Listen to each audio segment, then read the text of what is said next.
বিশ্বনবী যখন মেরাজে যাবেন, বিশ্বনবীকে উম্মে হানির ঘর থেকে উঠিয়ে সাইয়েদনা জিব্রাইল হাতিমে কাবার মধ্যে বসিয়ে দিলেন। তারপরে বিশ্বনবীর গলা থেকে নাভি পর্যন্ত ছিঁড়ে ফেললেন, এটা বলে ওপেন হার্ট সার্জারি, সিনা চাক করলেন। তারপরে বিশ্বনবীর কলিজাটাকে পেটের ভেতরে থেকে বের করলেন, তারপরে এই পবিত্র জমজমের পানি দিয়ে কলিজাটাকে ধৌত করলেন। সুবহানাল্লাহ পড়েন।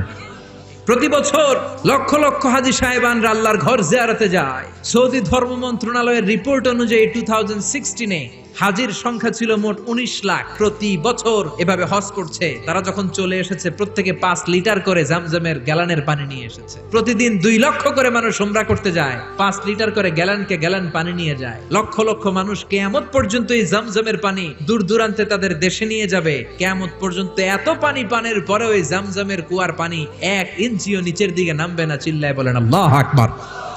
সাইয়েদনা ইব্রাহিম আলাইহিস সালামের স্ত্রী হাজারকে